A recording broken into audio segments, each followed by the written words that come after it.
À medida que o pleito eleitoral vai se aproximando, já que estamos a menos de 2 meses da eleição, o panorama do cenário político nacional vai ficando cada vez mais acirrado.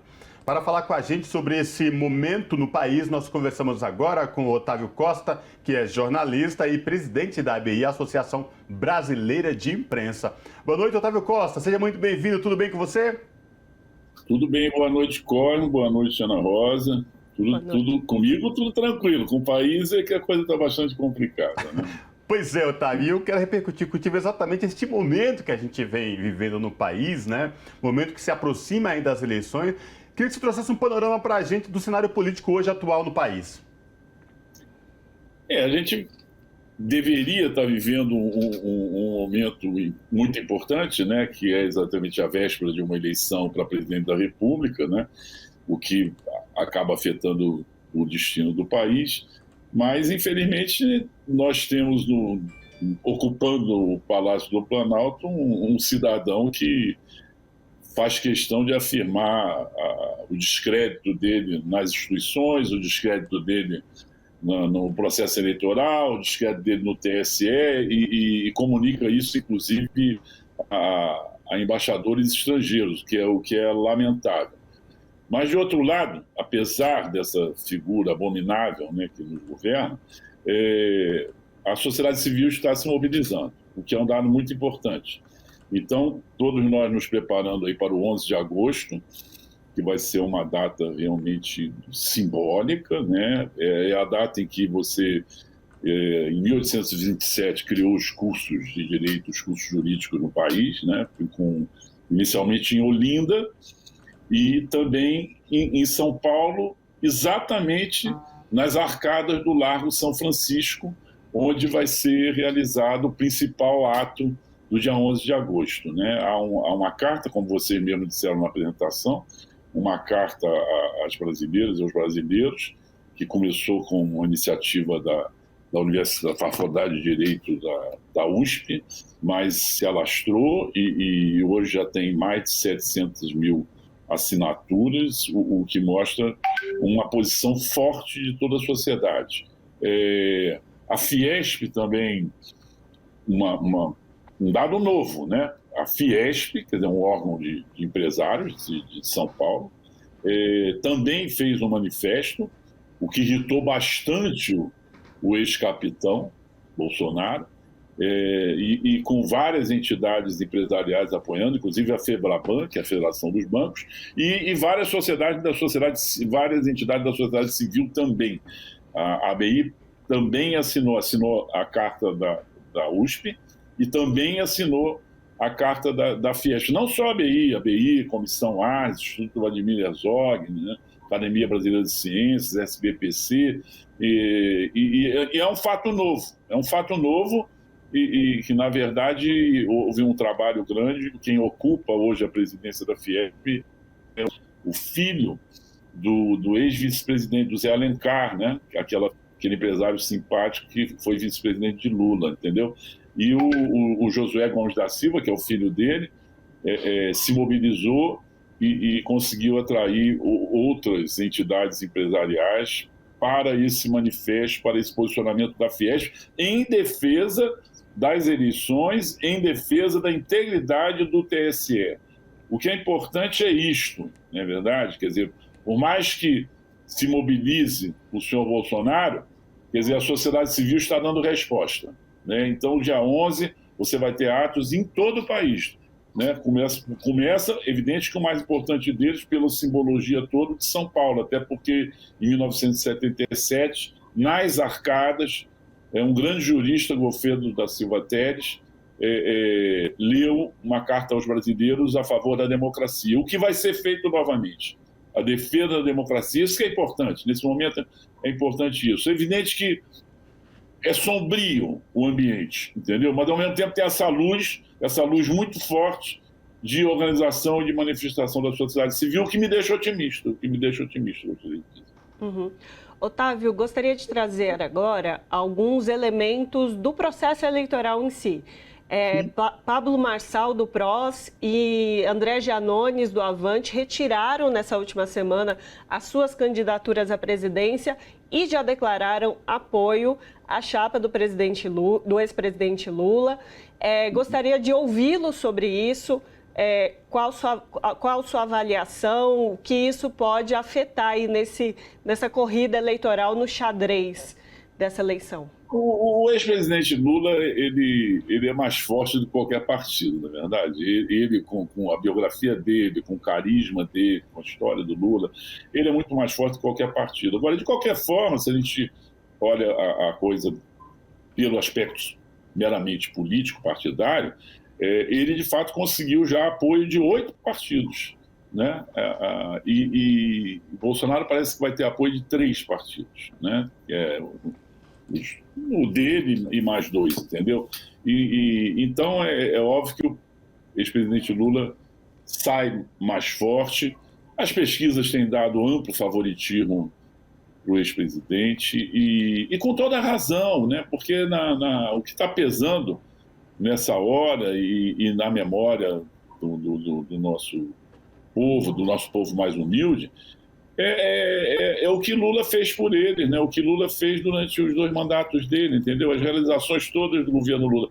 Há pessoas, e estou falando aqui para gente que evidente que sabe o que eu estou dizendo, há pessoas que cobram mais, quer dizer, não, o governo Lula foi bom, mas você poderia ter feito reformas, o governo Lula fez concessões, o governo Lula... Olha, existe uma coisa em política chamada correlação de forças, não é verdade? Então, no momento em que governou, nos 8 anos que governou, é evidente que Lula teve que ceder em alguns pontos, entendeu? E mantinha, inclusive, um relacionamento muito bom com entidades empresariais e com empresários. Mas, mesmo assim, você não pode negar os avanços, que os avanços foram muito grandes, né? Os avanços na área da educação, por exemplo, se você na área de saúde, vocês estavam falando do SUS, né?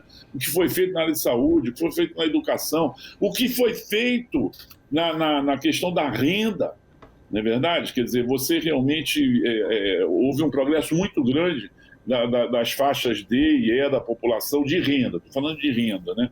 Então, tudo isso foram conquistas realmente do governo Lula e que as pessoas hoje tomam consciência, né? Se você, por que isso não aconteceu em 18? Um dos motivos que não aconteceu em 18 é que o candidato não era o Lula, não é verdade? Não era ele. Até o momento em que ele continuava como candidato, as pesquisas colocavam o Lula na frente, mesmo em 2018. Né? Agora, depois que fizeram aquela manobra toda para impedir a candidatura dele, e a cassação da candidatura, a prisão e tudo, é evidente que houve um refluxo e Bolsonaro ganhou a eleição. Agora, antes disso, ele aparecia na frente de Bolsonaro. Ele aparecia na frente de Bolsonaro, mesmo lá em 18, né? E agora, realmente, a vantagem dele é muito grande. E daí o desespero, né, de Bolsonaro e das pessoas que cercam ele, entendeu? Quer dizer, a meu ver, realmente já está escrito, entendeu? Quer dizer, a eleição de 2 de outubro será ganha pelo ex-presidente Lula. Vem aí o 3º mandato do ex-presidente Lula. E aí tudo bem, aí a outra questão das marcas que eles estão fazendo, das ameaças que eles estão fazendo, mas isso é um outro ponto, né? A gente pode até conversar sobre isso, mas inicialmente gostaria de dizer isso. O favoritismo de Lula é forte, é consistente e Lula certamente vai vencer a eleição, talvez já no primeiro turno. Se o Ciro Gomes abrisse mão dessa aventurinha dele, o Lula ganharia no primeiro turno. E vai tomar posse dia 1º de janeiro numa grande festa popular. Otávio, a ABI sempre teve um papel muito importante na defesa da democracia ao longo da sua história. Você foi eleito, recente, presidente da ABI. E nós, nos últimos tempos, desde que o presidente Jair Bolsonaro assumiu o comando do país, ataques constantes à imprensa, o trabalho de jornalistas, principalmente jornalistas mulheres. Como é que a ABI está enxergando tudo isso? Eu queria te ouvir sobre essa questão, esse aumento da violência contra a imprensa e contra os profissionais de imprensa no nosso país. Olha, a ABI, como você falou, a ABI ela é na luta pela democracia, na liberdade de imprensa. Isso faz parte da história da entidade, né? Tivemos presidentes memoráveis, como Barbosa Lima Sobrinho, como o Prudente de Moraes Neto, não é verdade, que enfrentaram a ditadura militar com muita coragem, né?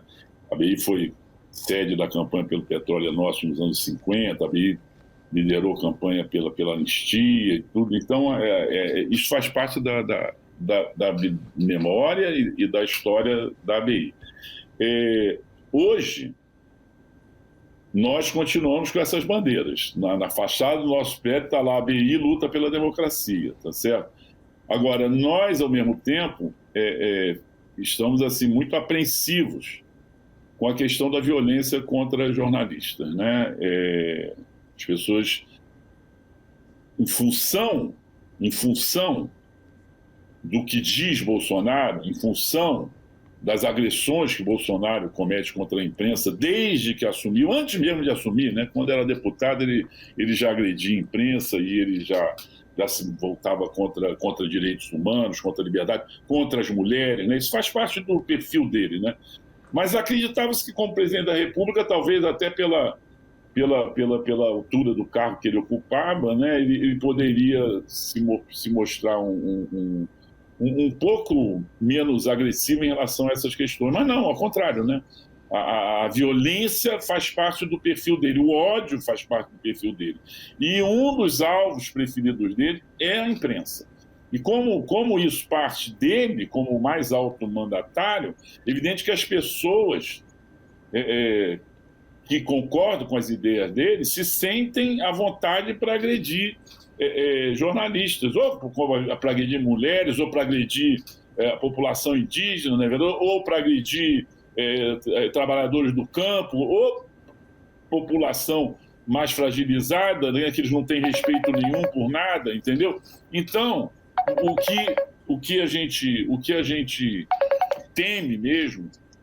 Bom, a gente viu o que aconteceu lá com o Dom Philip na Amazônia. Aquilo não teria acontecido se não houvesse um presidente enlouquecido, né, autorizando esse tipo de ato. Ele não fez uma manifestação sobre aquilo, uma.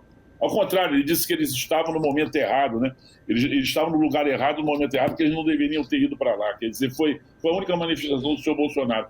E nós já temos visto vários atos de agressão à imprensa. O Congresso em Foco, que é um órgão de Brasília, tem 2 repórteres ameaçados de morte. Esses 2 repórteres estão tendo que buscar assistência psicológica agora, porque tinham denunciado um esquema de fake news de bolsonaristas. A Caixa Econômica cortou a verba publicitária, contrato publicitário que tinha, alegando o uso de palavras, um negócio ridículo, né? Mas tentando estrangular economicamente o Congresso em Foco, que é um órgão, um site muito conhecido em Brasília, inclusive pelos parlamentares, entendeu? Então nós sabemos que na campanha, nesses 2 meses de campanha, você vai ter realmente a imprensa como alvo desses bolsonaristas enlouquecidos, dessas milícias bolsonaristas. E nós estamos tomando providências, não só a ABI, né? Há que ser dito, a Federação Nacional dos Jornalistas também, os sindicatos dos jornalistas, seja Rio, São Paulo, Brasília também, em outros estados. Então, nós estamos nos cercando de cuidados. Temos um projeto, inclusive, de criar um observatório com jornalistas e juristas, de forma que qualquer ataque, qualquer ameaça a jornalista, prontamente tenha um advogado para acompanhar o caso, entendeu? Em qualquer lugar do país, em qualquer cidade, isso vai ser um acordo nosso com a Comissão de Direitos Humanos da OAB, entendeu? O projeto já está montado, nós estamos até buscando um financiamento que envolve custos, entendeu? Então, uma coisa é certa, a ABI está atenta, a classe jornalista está atenta, nós não vamos admitir, nós não vamos ficar, realmente não vamos temer, entendeu? Sabemos que vamos ser alvo, sabemos que profissionais provavelmente podem sofrer ameaças, provavelmente podem ser atacados, mas imediatamente vamos agir. Quem pensa que vai ficar impune, não ficará impune, ao contrário, nós vamos acionar imediatamente um braço da lei, Como foi feito outro dia aqui no Rio de Janeiro, né? Milícias bolsonaristas tentaram impedir uma passeata do Freixo na Tijuca, e imediatamente o Freixo foi à delegacia fazer a denúncia, entendeu? Então, nós vamos agir dessa forma. Eles não vão ficar impunes, eles vão ser processados e certamente vão ser condenados. Isso será feito. E, evidente que estamos agindo em conjunto com o TSE. O TSE tem concordado exatamente e também atender às nossas reivindicações em relação à segurança dos jornalistas. Nós vamos fazer um evento no próximo dia 15, na ABI, junto com a FENAGE, junto com o Sindicato dos Jornalistas, e vamos chamar as entidades patronais para participar, a NJ, a ABERT, e os responsáveis pelos jornais, porque eles também têm que assumir compromisso em relação à segurança dos jornalistas. Não só nós, as empresas que contratam esses jornalistas têm a obrigação de protegê-los. Tá certo, é exatamente, Otávio. Seguiremos alertas e tomando medidas, né? Falamos com Otávio Costa, que é jornalista e presidente da Associação Brasileira de Imprensa. Muito obrigada pela sua participação com a gente aqui hoje. Obrigado a vocês, Ana Rosa, Cosme, foi um prazer. E vamos lá, vamos para a eleição sem medo e vamos eleger o Lula no dia 2 de outubro. Abraço, Otávio.